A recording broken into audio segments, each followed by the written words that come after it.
We have Brachydios. Well, we have Palamutes. We have the Muscular Chef. Well, we have Wirebugs. We have the Clutch Claw. You think that's a positive? We have Medium Bowgun. Shut up, old man. Ladies, gentlemen, and monsters of all ages, welcome one and all to a bit of a directed discussion. For a while on this channel, I made a series of videos affectionately referred to as hot takes or bad takes or really whatever you wanted to call it. But people ask about it, and the genuine truth is, as much as it felt vindicating to call people out on their shitty opinions that hurt the community, I genuinely think that by putting those thoughts out there and giving them the larger platform, I was putting out a negative energy into the world. I don't want to put negative energies into the world, and also their opinions and complaints always seem to be very similar, silly kinds of stuff. So I stopped the series to try and refocus my thoughts, because I still like talking like this, but I want to know how to do it better.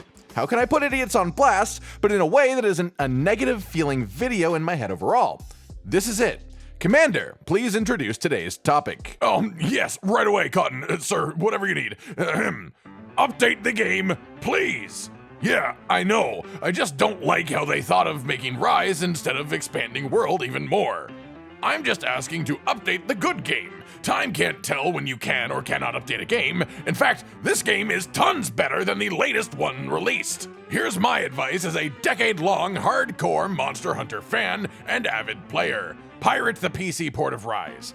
Pirate the G-Rank expansion. Pirate all the paid cosmetics. Now I'm talking like a pirate. I fully condone the piracy of Monster Hunter games. This is not a joke or bait. I had 500 hours into the game shortly after 2.0. It's not about the lack of content, it's about the game not being good and having serious flaws that the G-Rank Band-Aid isn't going to fix. Lamau.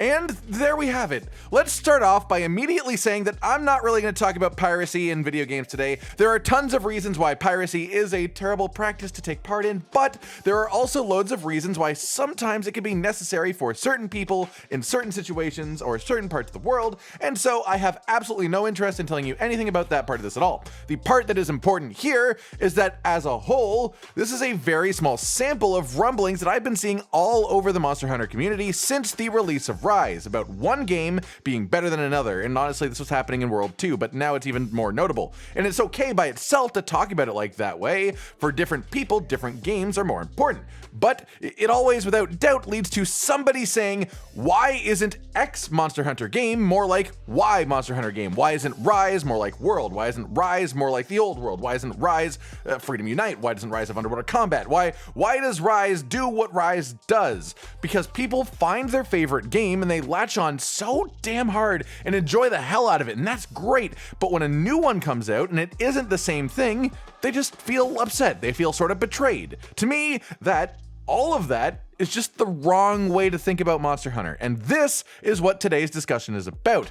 My first Monster Hunter game was base Monster Hunter World, and I still firmly hold that that is my favorite overall monster hunting experience so far. Better than Iceborne, it's just base tiny little Monster Hunter World because of my experiences that I had within it. When Rise came out, I thought it was possibly the most fun that a Monster Hunter game has ever felt to play. The combat is still Monster Hunter style, but it is so fast-paced and full of adrenaline. It's just back-to-back awesomeness, and I love that so much. It's just this rush of monster hunting goodness. Over the years, I have also gone back to much further generations, tried various games to get a feeling on how everything has just slowly changed and evolved over time. And I think as a result, I have relatively a unique perspective on all of these things. Because I started with Monster Hunter World, then played Generations Ultimate, then played Iceborne, played 3 Ultimate, then played Rise, and am now playing Freedom Unite after watching Josh go back through Monster Hunter 1, and, well, the game is different than it used to be, no doubt about it. Now you can trade hits and manage just fine. Things like wirefall make it less punishing. Sometimes you purposefully tank attacks just to get an extra hit in because you have the tools to let you deal with that without any sort of real repercussions. In old Monster Hunter, you can't do anything like that unless you are ballsy as all fuck and know the monster's moveset quite well. Limited healing means less room for mistakes because you never used to have an item box on the map. Slower recovery times between animations, quote-unquote clunkier movement, which to me isn't clunky but realistic. You can't do a 180 turn in the same speed that you can turn to the left. You can't really just roll straight backwards because you'd break your fucking neck. Humans can't do that stuff in real life, so it all makes sense in my head. That's how it works in these games. As a result, the gameplay is so extremely deliberate. You learn monster patterns not because you choose to over time or because it subconsciously happens, but because you sort of have to understand their attacks to succeed in the first place. But it also makes every single first kill extremely satisfying. My first playthrough of Freedom Unite so far, still in low rank by the way, has brought me more satisfying "I just killed that thing" moments than my entire story playthrough of Rise, though Rise has done much better at that in the later game stuff, especially now with the fucking Big Daddy Arzuros over there ripping people's intestines out by accident when he wants to give them a hug. I don't know my own strength. In the third generation, the biggest deal was underwater combat, which had funky controls that, to me, are also once again rooted in realistic movements, not clunky, which again is the word a lot of people use when they're talking about how they didn't like it. And that is part of why I want to experience a newer world underwater game, because the movement has over time gone far more video gamey and far less realistic, and underwater Monster Hunter with high mobility is probably one hell of an awesome combination that I really want to see one day. Back on topic though, the point is that every single Monster Hunter game is different. They have benefits, they have drawbacks, and what things count as good or bad is based on the eye of the beholder, the person that has their opinions about it. Do you like fast-paced hit trading gameplay, or slow, methodical, waiting for your openings, dodging attacks until you can hit, and then taking advantages of those openings? Do you like 30-minute hunts, or do you like 10-minute hunts? Is preparing between each hunt an unnecessary and annoying chore, or is it a vital part of your immersion into Monster Hunter as a universe? These are all incredibly personal, incredibly individual questions which will tell you what your favorite Monster Hunter game is. And so today, I'm here to say this sentence and explain exactly what I mean. Every Monster Hunter game is the best Monster Hunter game to someone. And that's not only okay, but it's really awesome. To me, it is so cool that the newest game in the series can be the newest game without everyone saying it's the best that it's ever been. It's different, it's funky, and they are taking risks to make varied experiences from game to game and really just shake things up. And you know what? Anyone whose preference is the old games, your games still exist. If your favorite Monster Hunter game is Freedom Unite, you can still absolutely find it and acquire it and play it. And if you meet the right people, you can still play it with others. Maybe we should spend less time talking about how Monster Hunter Rise isn't like Monster Hunter 1 and actually just go play Monster Hunter 1 for a bit. Does that make sense to you like it does for me? Capcom, through making these Monster Hunter games, does one hell of a job committing to our continued enjoyment of them. Recent entries have gotten tons of post-release support, absolutely free of charge, and even before that, they always did event quests and little collaborations and stuff that was really fun, free. No matter how much anyone complains about the goddamn paid cosmetics that we have now. Like seriously, Capcom is supporting the game with real content after release for free, and you're complaining about the optional money spending that they have as well? Think about what other people spending money on those means for you, even if you're not the one paying for the item yourself.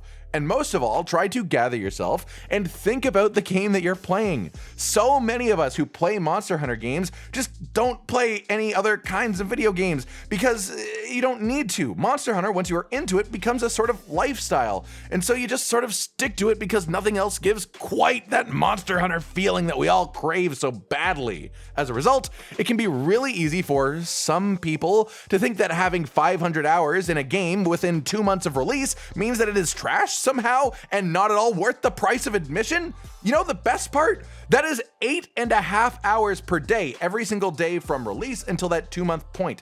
Assuming this person sleeps for 8 hours a day, though, to be honest, barely any of us are lucky enough to really do that. That means that half of their awake time from the second that Monster Hunter Rise was released until shortly after 2.0, by the way, shortly after, which means that wasn't even the full 2 months that I'm doing this math upon. This is very generous math to this person. They spent half of their waking time for that whole time on Monster Hunter Rise, and their end thought process result was it wasn't worth the price of admission. $60, $80, 40 pounds, I don't care what your currency is, what the literal number is, but if a game isn't worth a goddamn dollar for every 10 hours or something like that, then you have a really high bar for entertainment. What do you spend your money on if that isn't worth it to you? If you don't want to play Rise, play a Monster Hunter game that you like more. That's fine. They still exist outside of the literal massive MMO Monster Hunter games. No Monster Hunter game has existed in the past, just stopped existing. I also just realized that I said massive MMO, which is massively multiplayer online game, and it's sort of redundant. So if you do want to play those games, fucking play them. Stop trying to push Capcom into making the same game over and over. This is exactly like music fans telling their favorite artists that their best music was the stuff that they put out 20 years ago. Stop holding them back. Let them create their dream and live their passion. And if it really isn't your cup of tea, you still have all of those old games that still exist with all the memories that you have of them and all of it. And I can promise you, as I play through Monster Hunter Freedom Unite literally today as we are speaking, these games are still extremely fun. You can play Rise and then go back to play this game and have an amazing time as long as you have the right expectations of the differences going in. And that's it. That's the long and short of it. That is everything I wanted to say.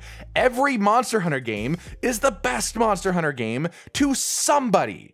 And so if your favorite Monster Hunter game is not the current one, the one being currently updated and worked on, then you're allowed to go back instead of just complaining at Capcom, okay? Stop being angry at Rise for stupid reasons. There are absolutely things to criticize about this game, but at least half of the criticism that I see out there boils down to Rise isn't World, Rise isn't Generations, Rise isn't 4U, Rise isn't 3U, fucking etc., okay? And just stop it. Take a breath. Spend your time playing the games that you want instead of wasting it complaining about the games that you don't want to play, all right? Okay? Good. This way we can all be happy. It doesn't have to be so hard, but humans are great at creating their own problems, their own barriers. So let's try to solve some of those today. Let's break that shit down, yeah? All right, everyone. I've been Cotton Dinosaur, and this has been a discussion/rant about the concept of Monster Hunter games being compared to other Monster Hunter games in an overly direct and serious manner. Do you agree with me that this is the way that we should be thinking about things, or am I totally off base? And the next Monster Hunter game needs to just be Monster Hunter 1 2.0, 12.0, Monster Hunter 1, 2, 3? I don't know. Like if you liked the video, subscribe and hit the notification bell for more, and most importantly, ladies and gentlemen, until next time, stay sweet. Josh, Cotton, and Hollow with the videos, dropping the humor like a hammer on your tippy toes, bringing entertainment on a daily arrangement to take our insanity and turn it into entertainment. Yes, I said entertainment twice, to reiterate that it is nice to look into your faces on a mostly daily basis when you let us in your homes to make the whole world a stage. Goodbye.